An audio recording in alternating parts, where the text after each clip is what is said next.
ain't mine now.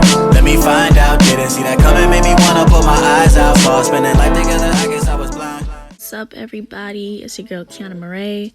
We're gonna hop right into it. Y'all know I hate long intros. Right here I have a 4x4 closure wig by Miss Flower Hair on Amazon, and I'm just about to start getting ready to cut the lace, installing it. This wig is 18 inches, 150% density, and the link will be in the description box below.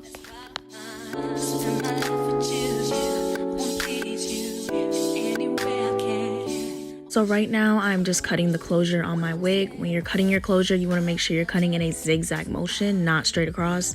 If you do cut straight across, the lace will be a lot more noticeable and it'll be harder to melt. So I do it this way because it's easier for me. I like to use smaller scissors because that way I can control the zigzags and not cut my part or cut my lace. Also, if my hairline looks a little bit cakey, I apologize. I put too much foundation on it earlier, but we're gonna fix that later.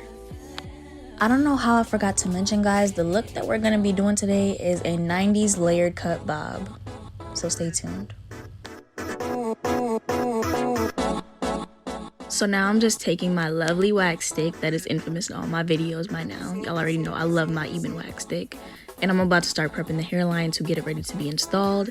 I like to do this and just put some wax on the hairline as well as my part to make sure it's defined already, so that when I glue my wig down or I spray it down, all the hairs are in place where I want them to be.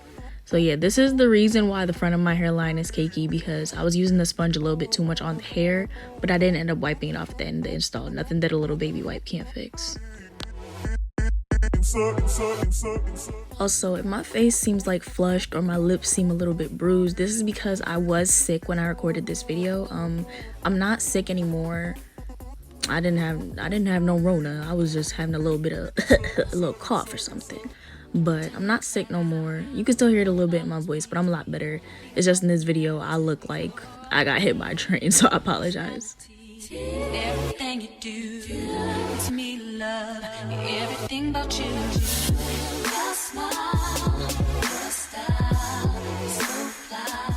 So right now I'm taking my wand and I'm melting in the wax stick.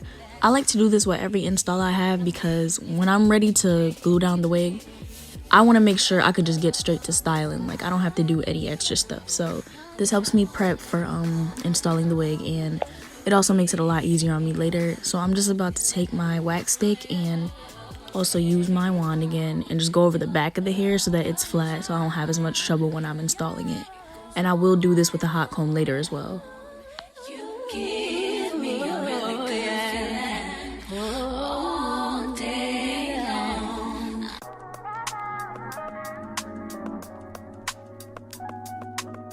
So right now I'm taking my LA Girl Pro Concealer in the shade Toffee and going over my part. I did try to scrape it on the cap to get some of the excess off, but it didn't work. I ended up putting too much. So right now I'm just using a really skinny blending sponge to blend it out without getting it on my actual hair.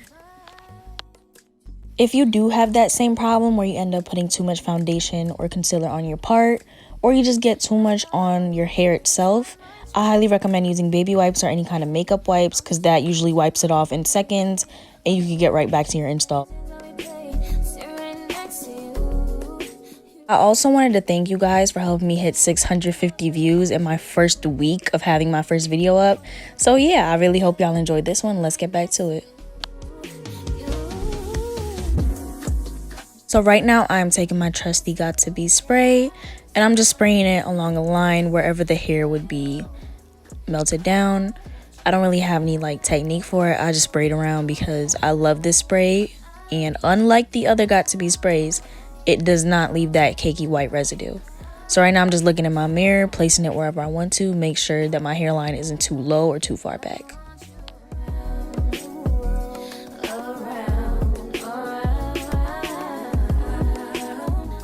Here I'm taking a nude eyeshadow and just putting it on the front of my hairline. I do this with some installs, not all, but for me with certain types of lace, it just helps to blend it a lot more after I've done my edges and stuff. And now I'm going over it with my hot comb, making sure the front of my hair stays intact how I want it to, right before I start to get into my edges.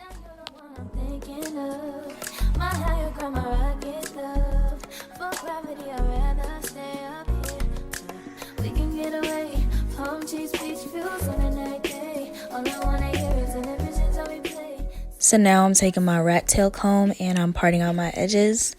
If you've seen my first video, then you know I like to part my edges out in a straight line, but not too thick. Like I go straight across and I get the thinnest of thinnest hairs at the front. So that way the edges, there's a space between my edges and the actual hairline of the wig, but it still looks natural. After my edges are fully parted, I like to do my little twisty technique to separate them. I just roll them in between a few of my fingers. That usually keeps them separated from the rest of the hair, as you can see me doing here. And now I'm about to get ready to start cutting my edges.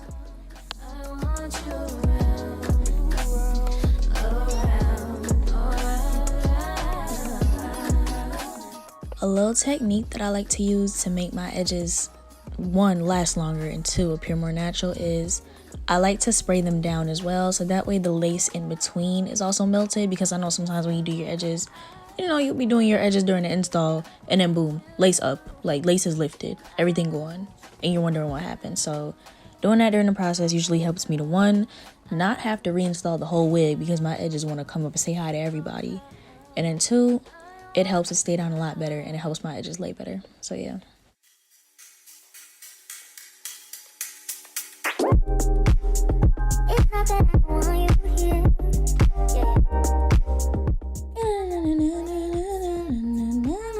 You can't tell me this music don't got you jamming. Anyways, let's get back to the video.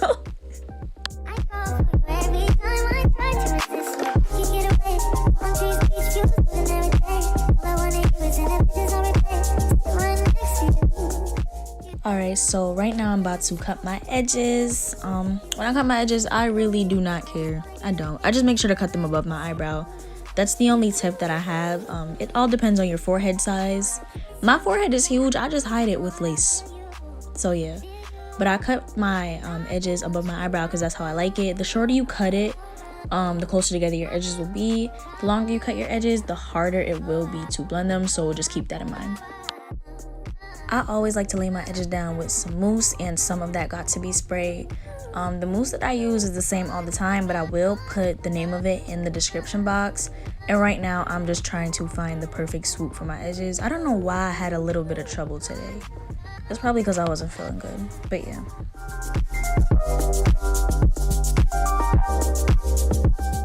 As I'm recording this, I just now realized that Christmas is literally in a couple days. There's no way. I feel like I literally just sat down at the table at Thanksgiving. There's no way Christmas is in a couple days. December just flew by real fast.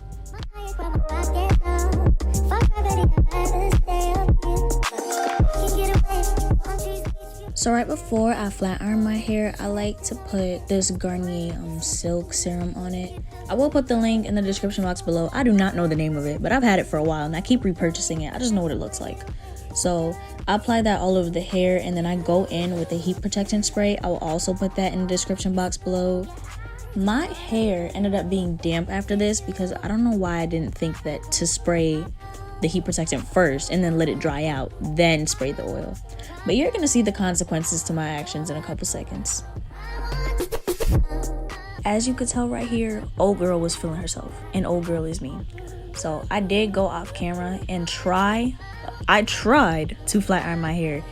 That wavy texture that I ended up with is a result of my hair being damp and the flat iron not being able to pass through. Like, it just wasn't heating up enough and my hair was too damp because I sprayed too much heat protectant and I sprayed it after the oil. So you're gonna see me struggle a little bit to get my hair semi-straight.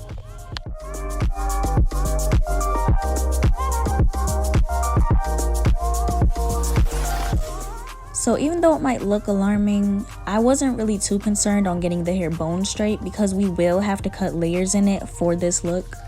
And I didn't want to cut the layers into it while it was straight because then I would have to straighten it again and bump the ends. So I'm just focused on getting at least the curls out and the waves out, so that way when I cut it at the front, the layers are even and I won't have to go back a lot of times.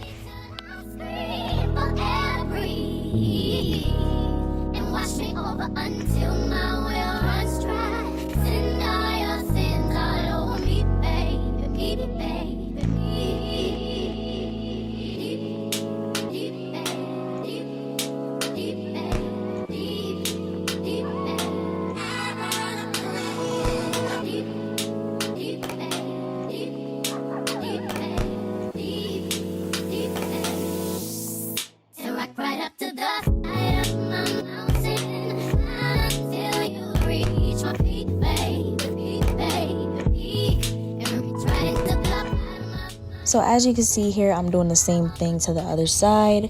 I'm not going for a bone straight sleek look like I said. I'm just trying to get most of the bumps and the waves out from that body wave so that my layers are going to be even and I won't have to keep going in and cutting after I've straightened them.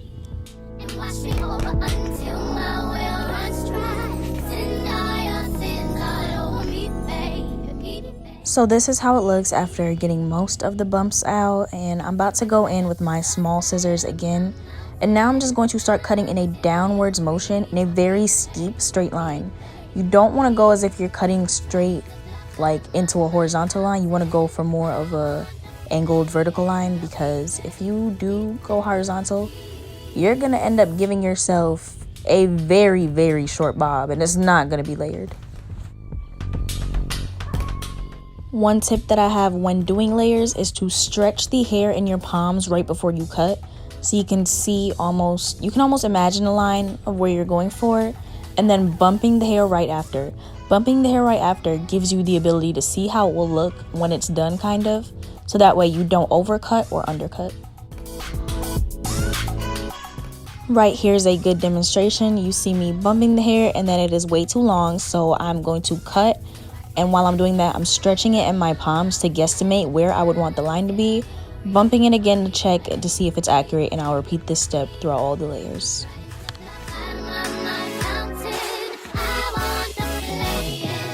Another thing to always make sure of is that the layer after each layer that you do is always longer.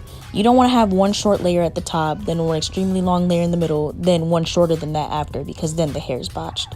So you want to keep stretching it and make sure that the ends of all those layers are lined up and that each one following is longer than the last.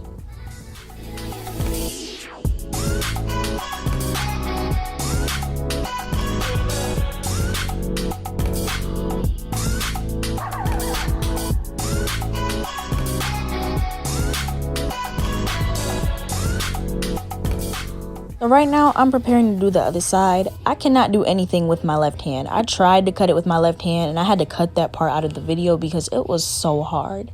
So what I did was, I'm right hand dominant. I turned my right hand towards me with the scissors. I angled them a certain way, and then I just kept moving my hand down. It did take a little bit of time to do this side versus my left hand side because it's right across from my right hand, but eventually I got the hang of it.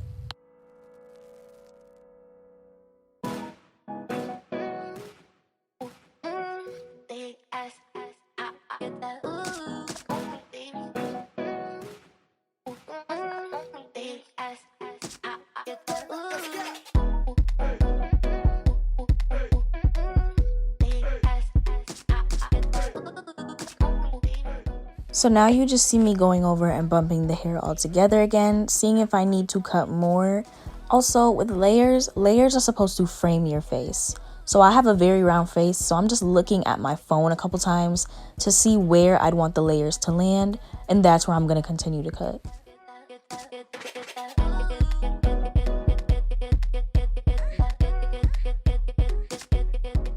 As you can see here, I'm going back in and I'm stretching the hair with my hand and continuing that steep line going down. This process is a lot more difficult on the side that you are dominant on because you might have to turn your dominant hand towards your body, but after a while you're going to get the hang of it, and just keep bumping to make sure that you don't overcut. So right here I decided I want my layers to be a little bit shorter, just to really frame my face because I have a round face and I think that's what would look better on me. So I'm cutting them a little bit shorter, checking my phone. You can also use any type of mirror just to check and see how it would look. I noticed that using my brush and using a hot comb helps me to fluff out the ends of the hair more and really see how it would look as a finished product.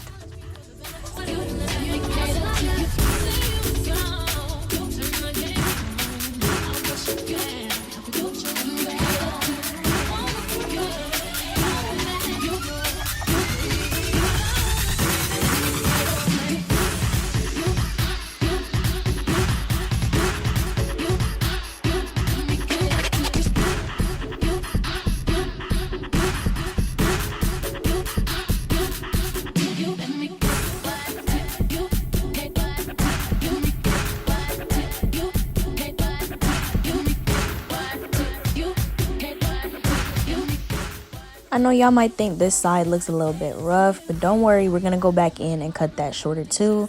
I'm just making sure that I do the easier side first, and then I'm going to model the following side after it.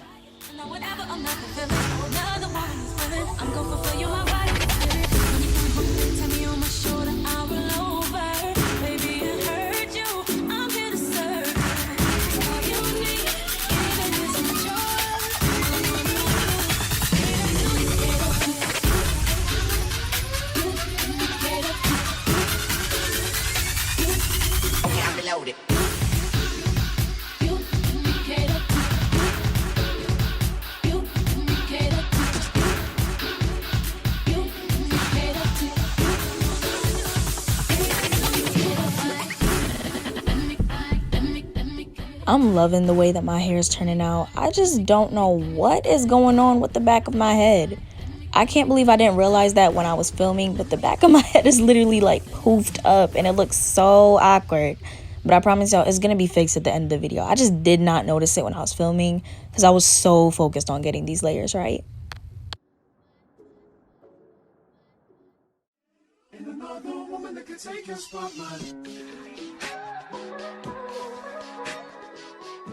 Hold on, because y'all see that little shake? Y'all see that body? Yeah, it gave what it was supposed to give. Let's get back to it.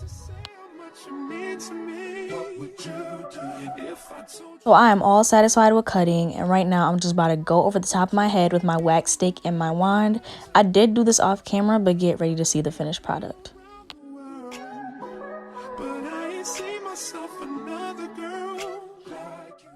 So right now I'm re-bumping the ends, you know, making sure that the look stays in place. I did go in with my Got To Be spray and I just spritzed it all over the hair to kind of make it stay in place and keep the layers up. I know it looks really shiny on camera. That is because of my ring light. I promise you it does not look like that in real life.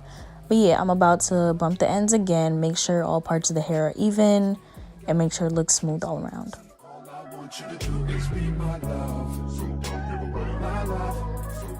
The last thing I did to really give it that brushed out 90s look was go in with my paddle brush. And this is the finished result. I hope you guys enjoyed the video. Don't forget to like, comment, and subscribe. Mwah. Bye-bye.